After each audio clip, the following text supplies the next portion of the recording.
Imagine a 7-year-old child who has never stood on his own. Legs that simply do not respond.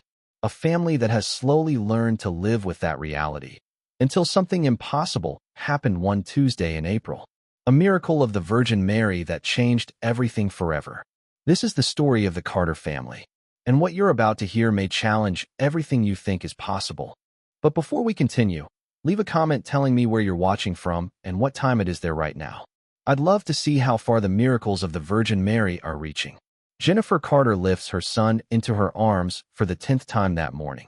Benjamin is 7 years old, but he still needs to be carried everywhere. To the bathroom, to the table, to the couch. Every movement in his life depends on his mother's arms. "Mom, why don't my legs work?" Benjamin asks quietly, with the innocent curiosity that only children have. Jennifer pauses. She takes a deep breath. How do you explain something like that to a child? How do you tell him that he may never run across a playground, never chase a soccer ball, never simply walk to the refrigerator like other kids? She gently brushes his hair aside.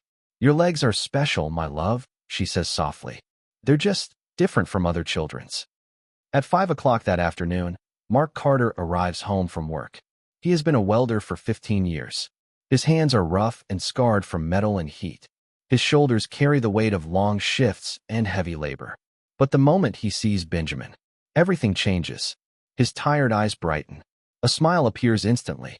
"How was my Champions Day?" he asks. Benjamin immediately begins telling him about the cartoons he watched, about the physical therapist who came for exercises. Mark listens to every word as if it were the most important story ever told. Because to him it is. Benjamin's cerebral palsy is severe. The doctors were clear from the beginning. His legs would never function normally. Dr. Williams, the neurologist, repeated the same words during every appointment over the last 7 years. "Mr. and Mrs. Carter, it's important to maintain realistic expectations.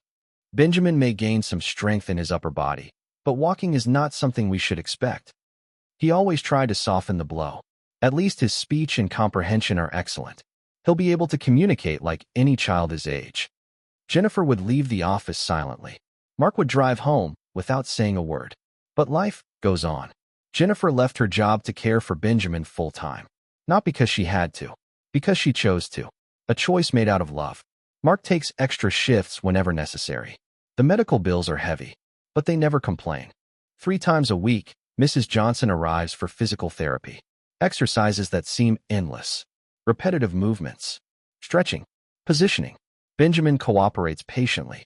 But sometimes Jennifer sees the question hidden in his eyes. "What's the point if my legs still don't work?" The nights are the hardest. After Benjamin falls asleep, Jennifer and Mark sit quietly in the living room. Sometimes they talk about bills. Sometimes about work. Sometimes about weekend plans. But on some nights, they say nothing at all. Because both of them are thinking the same thing. What if things had been different?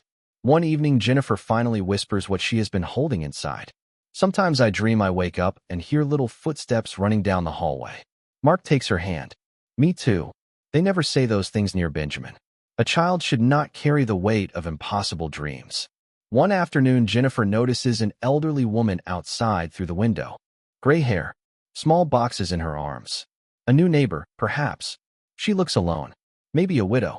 The next Saturday morning, the doorbell rings. Jennifer opens the door. The woman smiles warmly and holds out a plate covered with a checkered cloth. "I baked too many cookies," she says kindly. "I thought maybe you'd like some." Jennifer invites her in. The woman's name is Mrs. Anderson. She immediately notices Benjamin sitting on the couch watching cartoons. Her face lights up. "And who is this handsome young man?" "This is Benjamin," Jennifer says carefully, preparing herself for the awkward questions that usually follow. Why isn't he playing outside? Why doesn't he go to school like other children? But those questions never come. Instead, Mrs. Anderson simply sits beside him, as if it were the most natural thing in the world. "Benjamin," she says gently, "do you like stories?" Benjamin's eyes sparkle instantly. "I do, Mrs. Anderson leans closer as if sharing a secret. "Then I'm going to tell you one that no one else knows." And she begins. A story about a brave young boy who faced a giant dragon. But it isn't just a story. She tells it with passion, with dramatic gestures, different voices for each character. Jennifer watches from the kitchen, fascinated. She hasn't seen Benjamin this focused in months. And do you know what the boy discovered? Mrs. Anderson whispers dramatically. Benjamin leans forward. What? That he was never fighting the dragon alone. Someone powerful had been protecting him the whole time. Benjamin claps his hands when the story ends. Tell another one. Mrs. Anderson laughs warmly. Tomorrow I'll tell you 3 more. That evening Mark returns from work. He hears voices in the living room. Jennifer, he calls, confused. Mark, she says, walking in. This is Mrs. Anderson. She came to meet Benjamin. The elderly woman stands politely. Nice to meet you, Mr. Carter. I hope I'm not intruding. Mark forces a polite smile. Of course not. But his eyes say something else. When Mrs. Anderson leaves, Mark closes the door harder than necessary. Jennifer, what was that? She was just being kind, Mark. She baked cookies and thought she could come into our house and start telling stories to our son. Jennifer sighs. She's sweet, Mark. Benjamin loved it. Benjamin loves anything because he never leaves the house. Mark bursts out. Then he immediately regrets it. Silence fills the room. Jennifer, I just want to protect him, he says more softly. Protect him from what? She asks quietly. From strangers. Or from kindness. The tension hangs heavy between them. And yet, Mrs. Anderson keeps coming. Every day, always with a new story, always with the same warmth. Jennifer begins to notice something strange. Benjamin smiles more. He stays awake longer. He seems brighter, as if something inside him has awakened. Where did you learn these stories? Jennifer asks one afternoon. Mrs. Anderson smiles softly. They're stories about faith, dear. About never giving up when everything seems lost. Faith. Jennifer hasn't heard that word in years. She grew up Catholic. But after Benjamin was born, faith became difficult. It's hard to believe in miracles when your son will never walk. Mark is even more skeptical. Then one day, Mrs. Anderson makes a request. I have something that has belonged to my family for generations. An image of the Virgin Mary. I feel Benjamin might like to have it nearby. Jennifer hesitates. Accepting a religious image feels like stepping into something she's not ready for. You don't need to pray or anything, Mrs. Anderson assures her kindly. It's simply a beautiful piece. But I'm certain it will bring peace to Benjamin. The following Monday she brings it. A small porcelain statue. Delicate. The Virgin Mary dressed in blue and white. Hands folded in prayer. A serene expression on her face. My great-grandmother brought it from Europe, Mrs. Anderson says softly. It has watched over our family for more than 100 years. Jennifer carefully places the statue on a small shelf near Benjamin's bed. None of them could possibly know that this quiet moment would soon lead to the most extraordinary day of their lives. Jennifer places the small statue of the Virgin Mary on the sideboard in the living room. Benjamin notices it immediately, and something extraordinary happens. The boy stops everything he is doing, completely still. His eyes lock onto the image. For 15 minutes, he does not look away. Not once. Jennifer has never seen her son so focused on anything. When Mark comes home from work later that evening, she tells him what happened. He watches Benjamin quietly staring at the statue. It's almost like he recognizes something. Mark murmurs softly. That night something else changes. For the first time in years, Jennifer feels the urge to pray. Not a prayer asking for impossible miracles, just a quiet conversation. A request for strength. Strength to be the mother Benjamin needs. The next afternoon she does it again. And the day after that. Soon it becomes a routine. Every day after lunch, Jennifer sits beside the small statue and prays for 15 minutes. Benjamin always joins her. His eyes fixed on the Virgin Mary. Something begins to change. Slowly, subtly, but unmistakably. Benjamin becomes more alert, more responsive. Even his movements seem more coordinated. Mrs. Johnson, the physical therapist, is the first to notice. I've never seen such steady improvement, she says during one session. Benjamin is responding in a surprising way. Mark has never been a religious man, but even he cannot deny what he is seeing. If these prayers are helping both of you, he says one evening, then keep doing them. Our family hasn't been this happy in years. But none of them could imagine what was coming. Benjamin begins behaving differently, more attentive, more restless, as if he is waiting for something. During the family prayers that week, he becomes even more focused on the statue. Sometimes he lifts his little hands as if trying to pray along with his mother. At Friday's medical appointment, Dr. Williams notes something unexpected. There are slightly better muscle responses in the lower limbs this week. Small signs of activity. Jennifer and Mark barely react. After 7 years of hearing about tiny improvements that led nowhere, they have learned not to hope too much.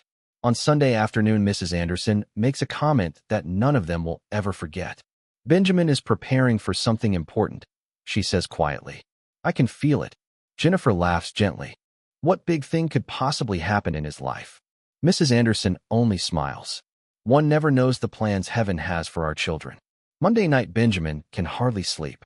He keeps looking toward the living room where the statue rests. He's restless tonight, Mark observes. Neither of them realizes what the next day will bring. Tuesday morning, April 15th. Benjamin wakes up with a strange energy.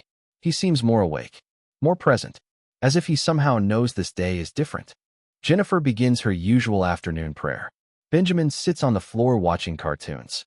She closes her eyes. Hail Mary, full of grace. Suddenly, the fragrance of roses fills the room. Jennifer opens her eyes in confusion. There are no flowers in the house. Benjamin is no longer watching the television. He is staring directly at the statue of the Virgin Mary. Jennifer's heart begins to race. Something is different. The air feels heavy, sacred. Benjamin slowly places his hands on the floor. Movements Jennifer has never seen before. Benjamin. Her voice barely escapes her throat. The boy doesn't respond. He is completely focused on the statue. Jennifer hears her own heartbeat echoing in her ears. Then, something impossible begins to happen. Benjamin pushes himself upward with his arms. His torso lifts. His small legs that have never supported his weight in 7 years, begin to tremble. Jennifer's hands start shaking. Oh my God! She tries to stand but cannot move. Her body is frozen. Benjamin slowly shifts his knees under him. No, this can't be real, she whispers. But Benjamin keeps going. His thin legs strain. His body rises higher. Jennifer feels heat rush across her face. Her vision blurs. And then, the unthinkable happens. Benjamin stands. For the first time in his life. One leg, then the other. 10 endless seconds. His body supports itself. Jennifer's tears begin flowing, but she barely notices. She is in shock. Benjamin looks toward the statue of the Virgin Mary and takes his first step. Jennifer finally screams, Mark, Mark. But Mark is still at work. No one hears. Benjamin takes a second step, then a third. Each movement defies everything medicine ever said was possible. He reaches the sideboard. With trembling hands, he touches the porcelain statue of the Virgin Mary. And at that moment, his legs give out. He sits on the floor, but he is smiling. A radiant smile Jennifer will remember for the rest of her life. The fragrance of roses slowly fades from the room. Jennifer runs to him and embraces him tightly. Benjamin, my love, what did you just do? Benjamin laughs softly. He points toward the statue. Jennifer whispers to herself, did I dream this? She pinches her arm. It hurts. This is real. With trembling hands, she grabs her phone. She calls Mark. Mark, come home right now. What happened? Is Benjamin okay? Benjamin, he stood up. Silence. Jennifer, do you hear what you're saying? I saw it, Mark. I saw it with my own eyes. Our son walked to the Virgin Mary. How many steps? 3, Mark. 3 steps on his own. Mark leaves work immediately. The 20-minute drive home feels like the longest journey of his life. His mind swings wildly between disbelief and a hope he is almost afraid to feel. When he arrives home, Jennifer and Benjamin are sitting on the floor. Jennifer tells him everything. The prayer, the roses, the impossible steps. Show Daddy, she says softly. Benjamin looks again at the statue. He places his hands on the floor. Slowly, with effort, he rises. For a few seconds he stands again. Not as strong as before. He is tired now, but it is enough. Enough for Mark to realize this is real. His son, who should never have stood, is standing before him. Mark falls to his knees and embraces his family, unable to speak. Every doubt he ever had about faith disappears in that moment. The next hours are chaos. Jennifer calls Mrs. Johnson, who arrives within 15 minutes. The therapist examines Benjamin carefully, tests reflexes, muscle control, balance. She watches him stand again. After a long silence, she finally says, in 20 years of practice, I have never seen anything like this. Benjamin has developed motor control that did not exist yesterday. Scientifically, this should not be possible. Mark immediately calls Dr. Williams. The neurologist schedules an emergency appointment the next morning. But even on the phone, he sounds skeptical. Neurological changes do not happen overnight, Mr. Carter. There must be some explanation. But when Dr. Williams examines Benjamin the next day, he falls silent. He runs test after test, checks reflexes, balance, muscle strength, then watches Benjamin stand again. Finally, he looks at the parents. In 30 years of neurology, I have no explanation for this. Benjamin's condition was clearly defined. This improvement contradicts everything we know. What does that mean? Mark asks quietly. It means your son has developed abilities that should not exist. It's not a complete cure, but it is extraordinary progress. He recommends intensive therapy to take advantage of this unexpected window. As they leave the office, he adds one final sentence. As a scientist, I cannot explain this. But as a father, I can understand your joy. Mrs. Anderson arrives that afternoon. When Jennifer tells her what happened, tears fill her eyes. I knew something special would happen, she says softly. From the very first day. How could you know? Jennifer asks. Mrs. Anderson smiles gently. Children touched by grace have a light in their eyes. Benjamin always had that light. In the following months, Benjamin continues improving. He stands longer. He takes small steps with minimal support. His body control improves every week. Mrs. Johnson redesigns the entire therapy program. Now we have possibilities we never imagined. Benjamin works hard.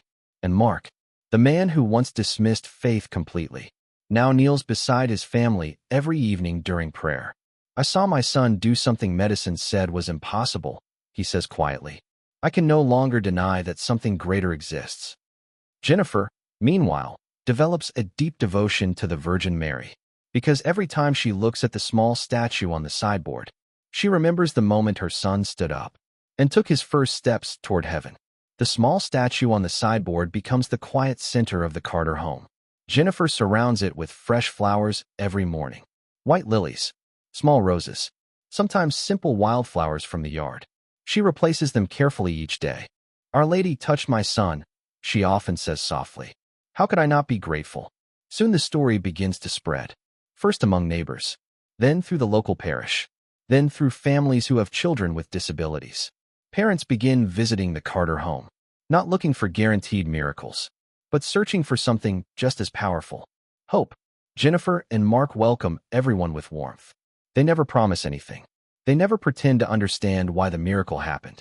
We don't know why it happened to us, Jennifer tells other mothers. We only know that it did. Benjamin slowly becomes a symbol for the entire community, a living reminder that the impossible is not always impossible.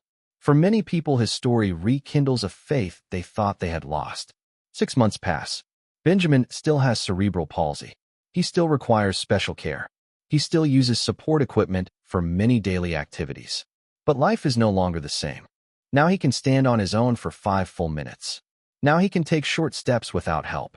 Now he can participate in games and activities that once seemed unimaginable. Yet the greatest change is not only physical.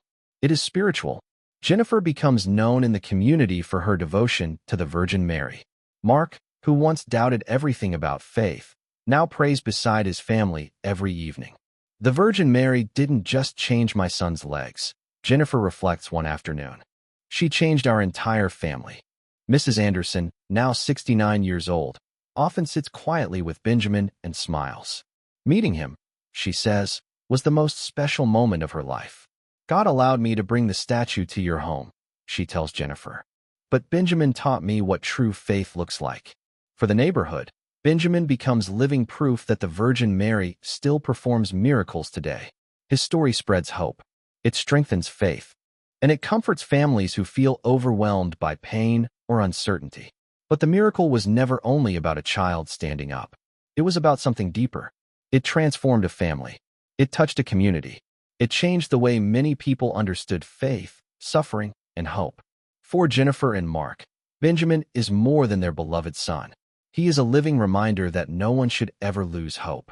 That prayer still has power, and that love never stops working behind the scenes of our lives. Jennifer often tells other mothers the same words. Our Lady has a special love for children, and when a mother prays with a sincere heart, miracles can happen. Benjamin Carter walked 3 small steps. But those steps echoed far beyond the walls of the Carter home, because by walking, he reminded the world that faith still moves mountains, that prayers are still heard, and that the Virgin Mary still watches lovingly over her children. A miracle that changed one family forever and continues to inspire lives, one prayer at a time. Now I would like to invite you to a brief prayer.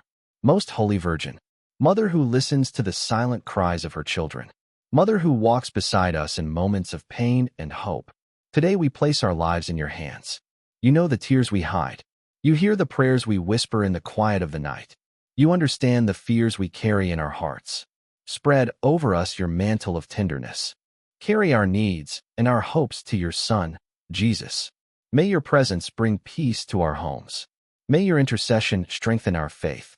Teach us to trust even when everything seems impossible. O Mary, Mother of miracles, renew in us the flame of hope. Let faith bloom where despair once lived, and remind us every day that we are never alone. May peace reign in our families. May consolation fill our sorrows. And may our hearts rest in the certainty that God continues to act in the world through your loving care. Amen. Now I want to hear from you. Do you believe that the miracles of the Virgin Mary still happen today?